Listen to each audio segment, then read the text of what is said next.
Alors, concernant Linky. Fin de partie pour les anti-Linky à partir d'août 2025. Refuser le compteur communicant aura un coût bien réel. Bah, je comprends. Je comprends tout à fait. Faut arrêter.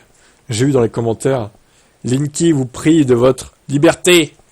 Non, en fait, non. Je suis libre, en fait. J'ai des panneaux solaires, je me recharge grâce à Linky. Voilà, avec un compteur à roues, je pense que ça aurait été plus compliqué d'installer des panneaux solaires, plus gameplay. Hein. Je sais même pas si ça aurait marché, honnêtement. Peut-être que si, remarque, j'en sais rien, on va dire. Mais moi, il me dérange pas Linky, je veux dire.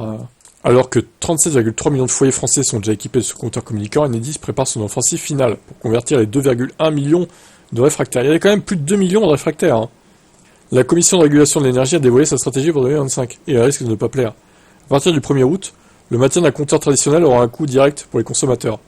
Au minimum, 41,58 € par an, payable tous les 2 mois. Une facture qui pourrait grimper de 25,08 € pour les usagers qui ne joueraient pas le jeu de la transmission manuelle de relevé.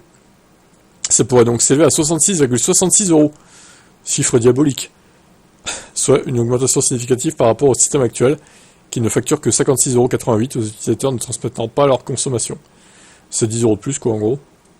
Enedis justifie ces nouveaux frais comme une compensation nécessaire pour couvrir les coûts de gestion des vieux compteurs. L'entreprise met en avant les dépenses liées au maintien d'un système parallèle, au relevé à pied et aux différents contrôles nécessaires. La CRE prévoit des exemptions pour environ 180 000 compteurs, ces cas concernant les situations où l'installation d'un Linky est techniquement impossible, notamment dans des zones nécessitant d'importants travaux d'adaptation du réseau électrique. Ah, il y a quand même des 180 000 compteurs qui sont concernés par ça, waouh, ça doit être quelque chose de... Ça doit être des... Enfin, les lignes électriques doivent être pourries, quoi. C'est chaud. Bref, l'édition finale de la CRE est attendue début 2025. Elle déterminera non seulement le montant exact des frais supplémentaires, mais aussi les conditions précises d'application de ces nouvelles mesures. Bon, ça va, c'est pas une grosse hausse, 10 balles de plus. Je suis sûr qu'il y en a encore plein qui vont refuser compteur Linky. Hein. Ça, j'en suis sûr. Hein. Ils vont être prêts à payer près de 70 € par an et quand même refuser le compteur.